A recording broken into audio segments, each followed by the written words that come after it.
नमस्कार, गुलिस्तान न्यूज देख रहे हैं आप और फाइनल कट के इस खास बुलेटिन के साथ मैं शीतल शर्मा। बुलेटिन की शुरुआत करेंगे।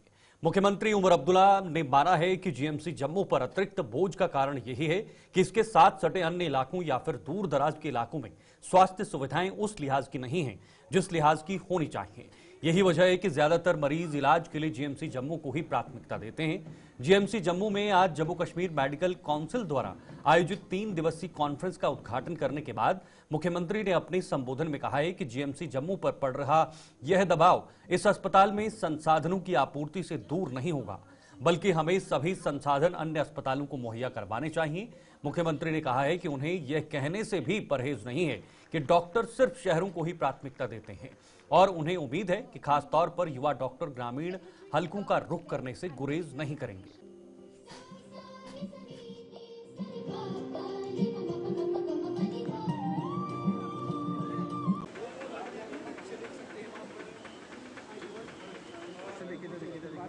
इंतजार में है।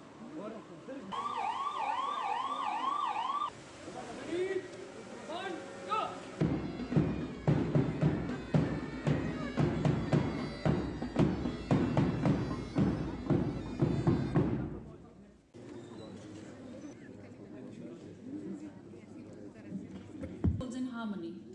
Just as the power of symphony lies, we are also grateful for the esteemed presence of our distinguished Union Minister of New and Renewable MLA Jammu East, Secretary to Government Health and Medical Education. Out the excess pressure on the emergency in GMC Jammu. That simply stems from the fact that our peripheral areas, healthcare is not to the standard that we require it to be, which is why everyone floods into cities. The only way we can remove this pressure is not by improving or adding to our infrastructure in Jammu, it's by adding and improving to our infrastructure in the peripheral areas. Now, there was a time when we only had GMC Jammu and GMC Srinagar. Now we have GMCs at the district level. Therefore, we have to augment and improve the emergency handling capability and capacity at those GMCs so that automatically pressure on GMC Jammu or for that matter SCIMS in Srinagar will get reduced. Similarly, we have to try and ensure that our doctors not simply don't practice in cities. I know it's not a popular thing for me to say, but at the end of the day, our rural areas also deserve some amount of health care, some amount of access to medicine and medical facilities. And I truly believe that it is the younger doctors who will be able to do that because the pressures on you are less right now. I mean, it's something in the normal course is logical. Longevity is increasing. We also need more doctors. Even last time when we raised the age, it was because we found that a number of our faculties were at risk of being de-recognized because we didn't have adequate teaching staff. We found that our best teachers were retiring far too early. And now again the same thing, because we've added so many government medical colleges at the district level, we need to have adequate number of teaching staff in the medical fraternity. So therefore, we will sit down, we'll take a look at it, and I'm sure we'll be able to find some way forward on this, but with the expectation that J&K Medicon will sit down, deliberate, and sort of make use of this opportunity. I look forward to coming back again to GMC Jammu, to being amongst all of you, perhaps at that time with my name on a stone, but I wish you all the best. Thank you. तो इधर केंद्र व जम्मू कश्मीर सरकार ने sewer व septic tank वर्करों और उनके परिवारों के उत्थान के लिए हर संभव मदद करने का आश्वासन दिया है। जम्मू में आज सामाजिक न्याय व सहकारिता मंत्री डॉक्टर वीरेंद्र कुमार और जम्मू कश्मीर की कैबिनेट मंत्री सीना इट्टू ने सीवर व सेप्टिक टैंक वर्करों ने शहरों व ग्रामीण हलकों को साफ सुथरा रखने में अहम भूमिका निभाने वाले इन लोगों से संवाद कर इनकी पीठ थपथपाई, वो इनमें सरकार की नमस्ते योजना के तहत पीपीआई किट्स व आयुष्मान कार्ड्स का वितरण भी किया है। इस कार्यक्रम में जम्मू की 3 विधानसभाओं के विधायकों के अलावा समाज कल्याण विभाग के आयुक्त सचिव संजीव वर्मा व जम्मू नगर के कमिश्नर डॉक्टर देवांश यादव भी मौजूद थे।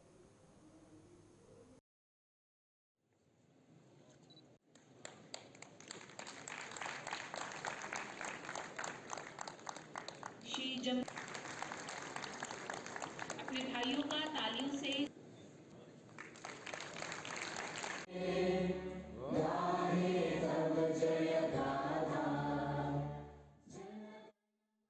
जम्मू कश्मीर की सरकार की तरफ से यकीन दिलाती हूँ, चाहे वो सोशल वेलफेयर डिपार्टमेंट हो, चाहे वो ऑनरेबल चीफ मिनिस्टर साहब के अंडर डिपार्टमेंट्स हो, चाहे वो और हमारी मिनिस्ट्री में कोई डिपार्टमेंट हो, हर जगह आपको जो बेनिफिट्स, चाहे वो फाइनेंशियल बेनिफिट्स हो, चाहे वो हेल्थ एंड मेडिकल बेनिफिट्स हो, चाहे वो मैकेनाइज्ड सैनिटेशन की बात हो, चाहे वो ट्रेनिंग कैपेसिटी बिल्डिंग मेजर्स की बात हो, उस सब में हम आपके साथ हैं। जहां पे भी जरूरत होगी हम आपकी मदद करने के लिए तैयार हैं। ऑनरेबल मिनिस्टर साहब से गुजारिश करूंगी, क्योंकि मैं उनकी शुक्रगुजार हूं, इन्होंने तशरीफ लाया है यहाँ पे इस प्रोग्राम में शमूलियत करने के लिए और आपको यहाँ पे एप्रिसिएशन, आपके काम को एक्नॉलेज करने के लिए।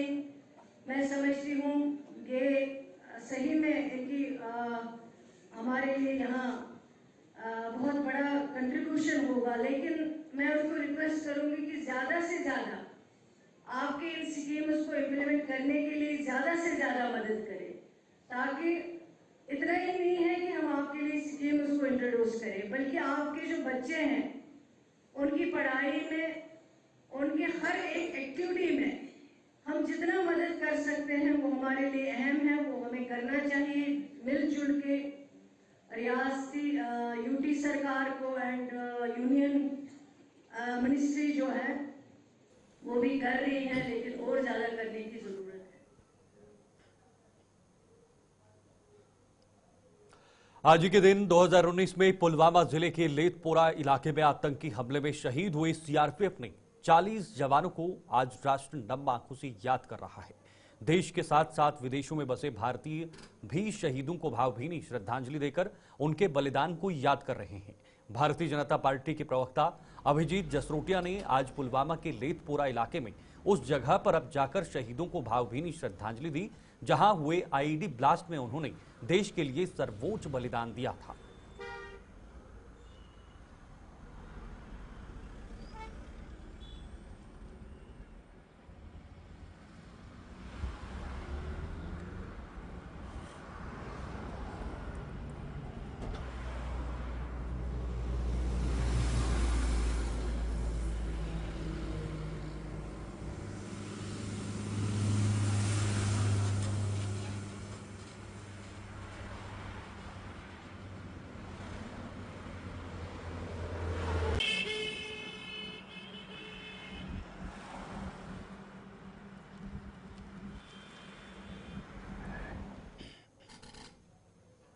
तो वहीं सीआरपीएफ के 40 जवानों को आज डोडा में भी भावभीनी श्रद्धांजलि दी गई। एक गैर सरकारी संस्था के सौजन्य से डोडा में लोगों ने एक तिरंगा रैली निकालकर शहीदों को नमन कर उनके द्वारा देश के लिए दिए गए बलिदान को याद किया गया। इसके अलावा पुलिस व सेना के पदाधिकारियों ने लोगों के साथ संवाद कर उन्हें सुरक्षा बलों द्वारा कठिन से कठिन परिस्थितियों में निभाए जा रहे दायित्व के प्रति भी वाकिफ करवाए हैं।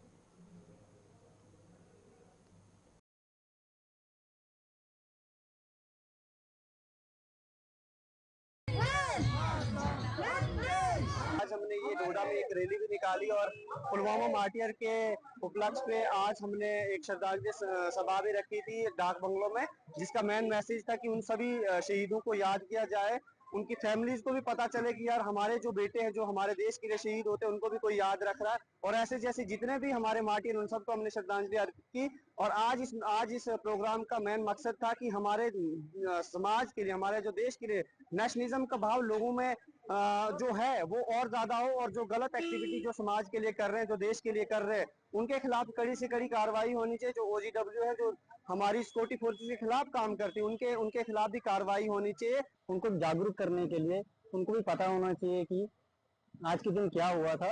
तो उसके संदर्भ में हमने एक रैली मार्च निकाला और एक हमने श्रद्धांजलि समारोह भी रखा था डाक बंगलों में। आज जो आप देख रहे हैं जैसे कि अभी रैली निकाली है हमने बस स्टैंड से होते हुए अभी कॉलेज रोड से होते हुए वापस डाक बंगलो जाएगी। इस संदर्भ में हमने एक रैली निकाली थी आज के जो युवा पीढ़ी को उसके बारे में पता लग सके। मान जी आए हुए हैं।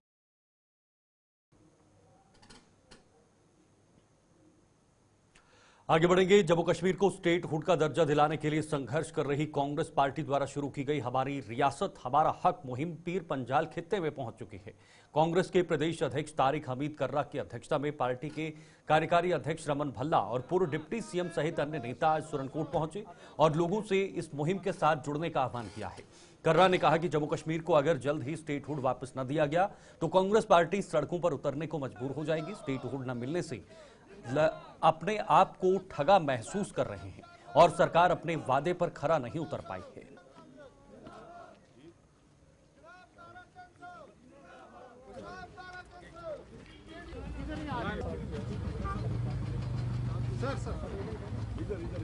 दो दिन का दौरा तो पीर पंजाल का है, लेकिन हमने पूरे जम्मू सूबा में 15 दिन का प्रोग्राम रखा हुआ है जो स्टेटहुड को लेके है। जैसा कि आप सब जानते हैं कि वजीर आजम ने, वजीर दाखिला ने बार बार पार्लियामेंट से बाहर भी, यहाँ तक कि जम्मू कश्मीर की सरजमीन से भी ये एश्योरेंस दी थी कि स्टेटहुड रियासत जम्मू कश्मीर को रेस्टोर की जाएगी जल्द अज जल्द। लेकिन बार बार उनको याद दहानी के बाद भी उनके जो मंसूबे लगते हैं, जो मंशा लगती है, वो यही है कि वो उसमें टाल मटोल कर रहे हैं और लगता है कि जैसे बाकी बातों में वो जुमलेबाजी करते हैं, इसमें भी उन्होंने जुमलेबाजी की है। तो हमने ये 15 दिन का जो है पूरे सूबे का प्रोग्राम रखा है। हम इंटेंसिफाई कर रहे हैं, इसमें अपनी डिमांड में शिद्दत ला रहे हैं कि हमें जल्द से जल्द स्टेटहुड मिलनी चाहिए और अगर इसके बावजूद भी उन्होंने स्टेटहुड हमें नहीं दी तो कोई बड़ी बात नहीं कि हम इंडियन नेशनल कांग्रेस जो है वो सड़कों पे उतर के अपनी इस डिमांड को जो है आज शिद्दत लाएगी। क्योंकि आप देख रहे हैं कि जम्मू कश्मीर में एक तो स्टेटहुड की कमी की वजह से, ना होने की वजह से, और जो बिजनेस रूल्स हैं उसके ना होने की वजह से बहुत ज्यादा कंफ्यूजन है और उसका बराह रास्त असर जो है वो गरीब आवाम पे पड़ रहा है। काम हो नहीं रहे हैं। चलिए, ब्रेक के बाद आपका बहुत बहुत स्वागत है। आप देख रहे हैं हमारा खास बुलेटिन फाइनल कट। अब खबरों का आगे बढ़ने का वक्त हो चला है। कृषि विज्ञान केंद्र कृषि विभाग के साथ मिलकर किसानों को कृषि की आधुनिक तकनीकों की जानकारी दे रहा है। इसी कड़ी में आरएसपुरा सब डिवीजन के गांव सिकंदरपुर में आज किसानों को ड्रोन के माध्यम से फसलों पर कीटनाशकों व यूरिया के छिड़काव के प्रति जागरूक किया गया है। किसानों को बताया गया है कि इस ड्रोन के जरिए 1 एकड़ जमीन पर 1 घंटे में छिड़काव किया जा सकता है, जिससे समय और पैसे दोनों की बचत होती है। इसके अलावा संपर्क के मामलों में भी कमी लाई जा सकती है। यह आयोजन स्कॉस्ट जम्मू के प्रमुख वैज्ञानिक पुनीत चौधरी की देखरेख में किया गया था, जिसमें बिश्नाह के विधायक डॉक्टर राजीव भगत भी मौजूद रहे।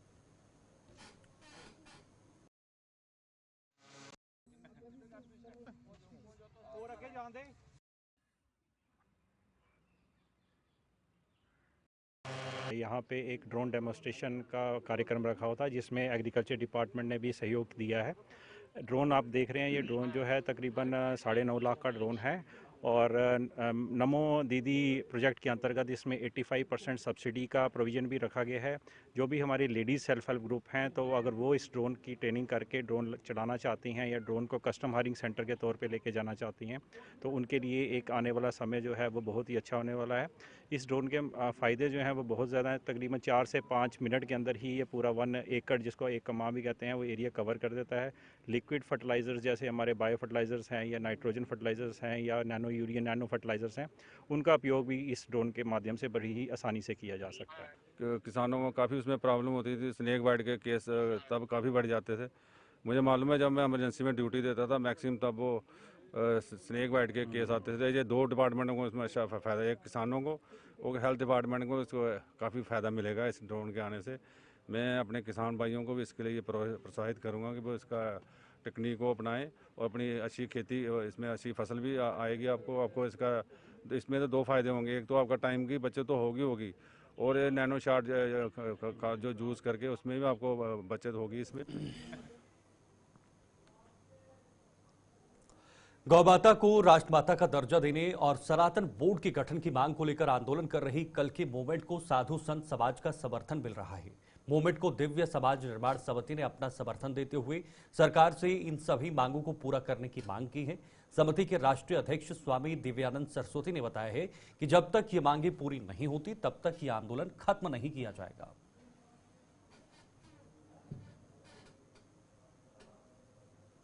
कि गवर्नमेंट सुनेगी ऐसी हमें आशा है, और यदि गवर्नमेंट ने इसको ध्यान नहीं दिया तो ये आंदोलन प्रचंड रूप लेगा और गली गली से रोड से हर जगह इस आंदोलन को आप देखेंगे। परंतु गाय की रक्षा जब तक नहीं होती, गौ रक्षा का कानून नहीं बनता, तब तक हम लोग पीछे हटने वाले नहीं हैं। और सनातन बोर्ड के लिए भी संगठन ने आवाज उठाई है, इसके लिए भी संगठन का बहुत बहुत धन्यवाद है। सनातन बोर्ड बनना चाहिए। कुंभ में हमने बहुत बड़ा सम्मेलन किया, उस सम्मेलन में सभी साधु संतों ने ये आह्वान किया है कि सनातन बोर्ड का गठन होगा, और सरकार ने आश्वासन दिया है कि सनातन बोर्ड का गठन होगा। जब सनातन बोर्ड का गठन हो जाएगा तो हमारी सारी समस्याएं अपने आप हल हो जाएगी। और हम आशा करते हैं नरेंद्र मोदी सरकार से कि वो गौ को राष्ट्रीय गौ माता घोषित करेंगे, गंगा को राष्ट्रीय नदी घोषित करेंगे, और सभी नदियों की सुरक्षा होगी, सभी नदियों की धारा विरल बहती रहे। और इसी तरह से कुंभ में भी सबने आशीर्वाद दिया है। आज मुझे लगता है सब कुछ ठीक होगा। जय श्री। सीमावर्ती गुलाबगढ़, सुचेतगढ़, घराना और कपूरपुर के किसानों ने आज आरएसपुरा में जोरदार प्रदर्शन किया। इन किसानों ने आरोप लगाया है कि घराना वेटलैंड प्रशासन द्वारा पानी की निकासी को रोककर उन्हें परेशान किया जा रहा है। पानी रुकने से उनकी फसलों की सिंचाई नहीं हो पा रही है, जो खराब होने के कगार पर पहुंच चुकी है। इन किसानों को कांग्रेस नेता तरणजीत सिंह ने भी समर्थन दिया है और इनके प्रदर्शन में शामिल होकर प्रशासन से इनकी सुनवाई करने की मांग की है।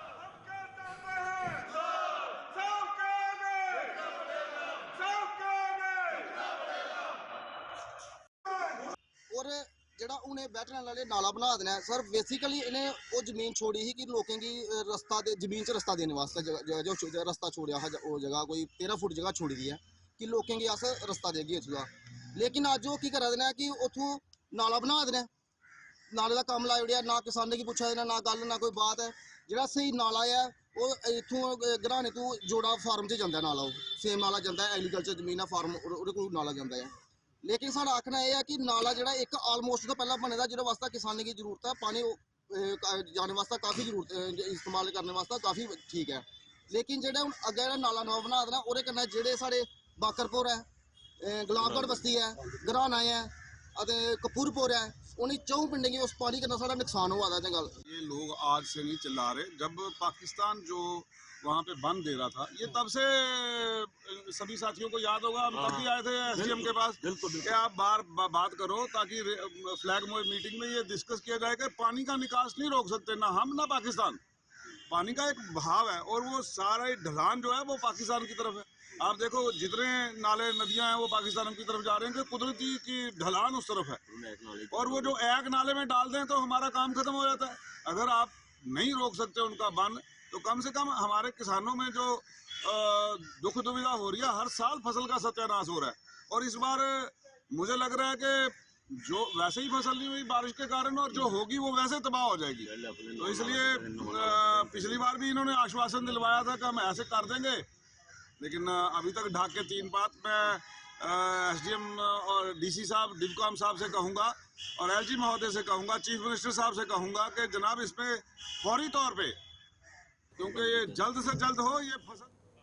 कश्मीर से कुछ विधायक जहां विधानमंडल में जम्मू कश्मीर में शराबबंदी को लेकर बिल लाने की तैयारी में हैं, वहीं जम्मू में कई पार्टियों ने शराब पर प्रतिबंध लगाने की मांग को लेकर प्रदर्शन शुरू कर दिया है। जम्मू में आज शिवसेना यूबीडी की जम्मू कश्मीर इकाई के अलावा नेशनल अवामी यूनाइटेड पार्टी ने प्रदर्शन कर जम्मू कश्मीर में शराब पर प्रतिबंध लगाने की मांग जोर शोर से उठाई है। आइए आपको बताते हैं क्या कहना था इन दोनों पार्टियों के नेताओं का, सुनिए। देखिए दुर्भाग्यपूर्ण है कि आज जगह जगह जो है वो शराब की दुकानें खुल चुकी हैं। मंदिरों के कुछ गज की दूरी पर शराब की दुकानें हैं, विश्वविद्यालयों के पास, स्कूल कॉलेजों के पास जो है वो शराब की दुकानें हैं और लगातार हमारा जम्मू कश्मीर का युवा जो है वो शराब का और नशे की अलग अलग आदतों का जो है वो आदी होता जा रहा है। देखिए शराब की दुकानें नशे की लत की पहली सीढ़ी के तौर पर देखी जाती हैं। तो हमारी सबसे पहले तो मांग है कि जम्मू कश्मीर पर पूरी तरह से पूर्ण प्रतिबंध लगाया जाए शराब बिक्री पर। 3 मार्च को जो है आगामी विधानसभा सत्र शुरू होने वाला है। जम्मू कश्मीर के मुख्यमंत्री जी, उनके कुछ विधायक भी जो है ये दावा कर रहे हैं, पीडीपी के विधायक भी जो है बिल लाने की बात कर रहे हैं। वह प्रस्ताव लाया जाए, उस प्रस्ताव पर मोहर लगाई जाए एकजुटता के साथ और जम्मू कश्मीर के माननीय उपराज्यपाल भी इस पर हरी झंडी दिखाएं। देखिए इक्का दुक्का विधायकों के निजी बिल लाने से ये मामला सुलझने वाला नहीं है। मुझे तो मैं उनका स्वागत करता हूं, मगर उसके अंदर कुछ राजनीतिक स्वार्थ भी जो है छिपे हुए हैं।